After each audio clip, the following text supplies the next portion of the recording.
लोकसभा चुनाव के नतीजों के बाद बीजेपी के भीतर भी उथल पुथल मची है।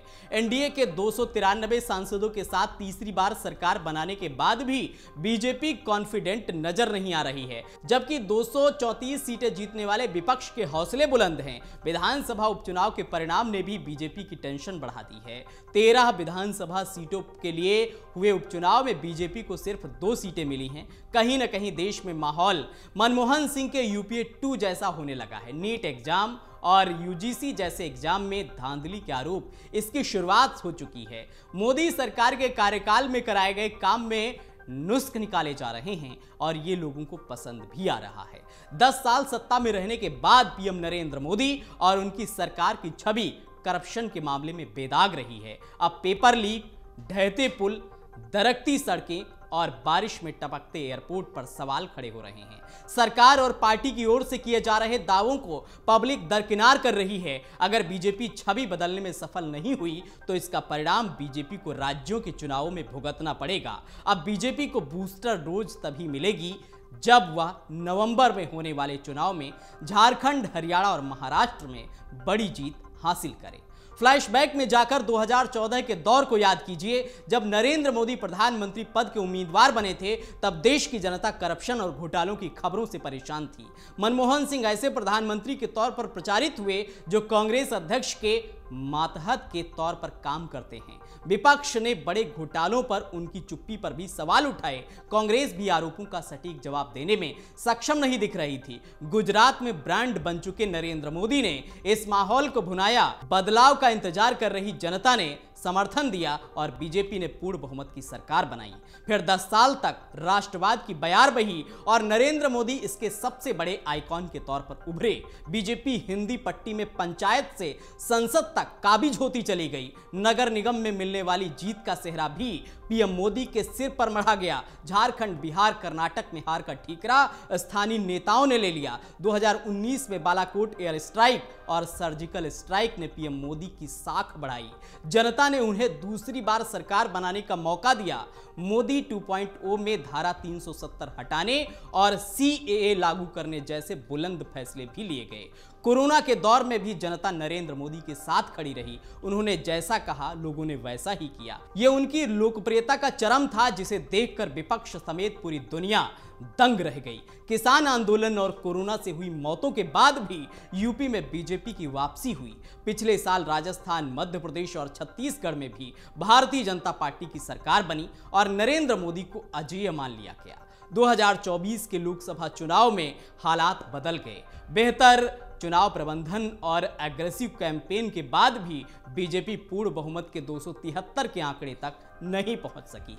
राष्ट्रवाद, मुफ्त राशन और मोदी मैजिक के सहारे चुनाव में उतरी बीजेपी के 240 पर अटकने से विपक्ष का मनोबल बढ़ा। बीजेपी के नेताओं का कहना है कि वह आरक्षण खत्म करने, 10 किलो मुफ्त राशन और खटाखट 8500 रुपए को लेकर फैलाए गए विपक्ष के भ्रम का काट नहीं ढूंढ सके।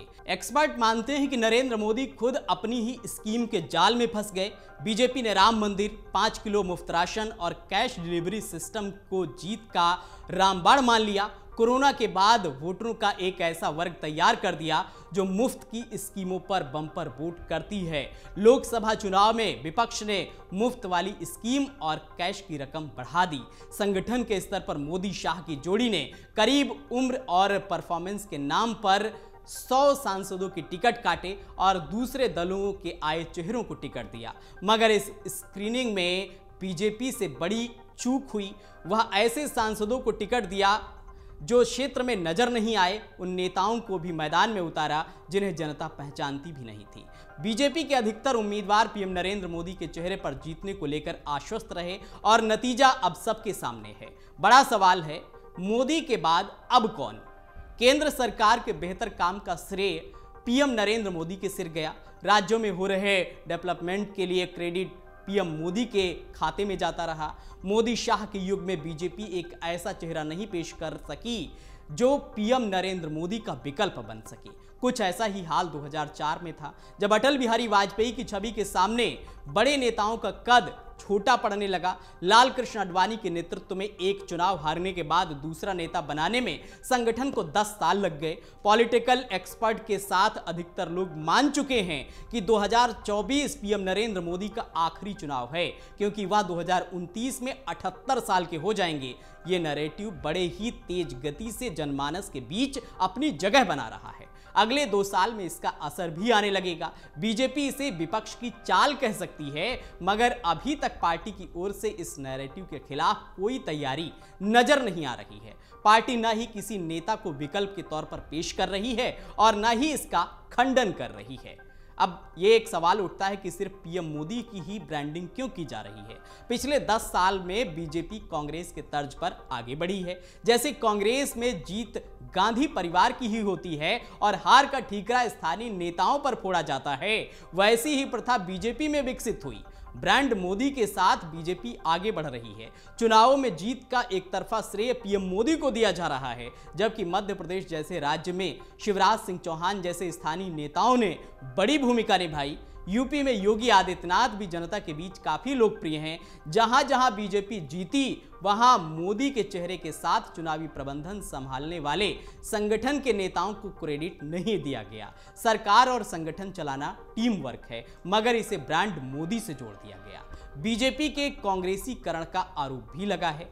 कांग्रेस और दूसरे दलों से आयातित नेताओं को पार्टी, सरकार और संगठन में जगह दी गई, जबकि संगठन के लिए सालों तक मेहनत करने वाले कार्यकर्ता ही बने रहे। दूसरी पार्टियों से आने वाले अधिकतर ऐसे नेता हैं जिन्हें बीजेपी के नेताओं ने चुनाव में पटखनी दे दी थी और वह अपना राजनीतिक भविष्य तलाश रहे थे। इन नेताओं को केंद्र और राज्यों में मंत्री पद भी नवाजा गया।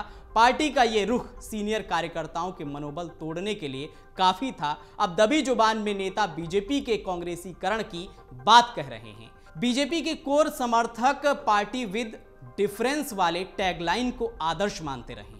नरेंद्र मोदी सरकार को दूसरी और तीसरी बार इसलिए मौका मिला कि वह राष्ट्रीय सुरक्षा के अलावा बीजेपी के कोर मुद्दों पर लीक से हटकर फैसले लेती है।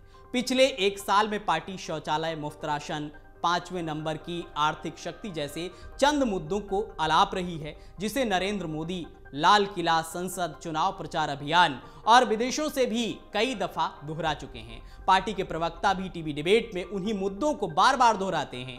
इनमें भी अधिकतर मुद्दे आर्थिक और मुफ्त वाले मुद्दे हैं, जो निम्न और मिडिल क्लास के पल्ले नहीं पड़ते हैं। ये सर्वविदित है कि सरकार चाहे किसी की भी हो, आर्थिक उदारीकरण का दौर जारी रहेगा। इस सरकार को नए तेवर के साथ कलेवर भी बदलना होगा। यानी कि बीजेपी के सामने आने वाले चुनाव में चुनौतियां कठिन हैं।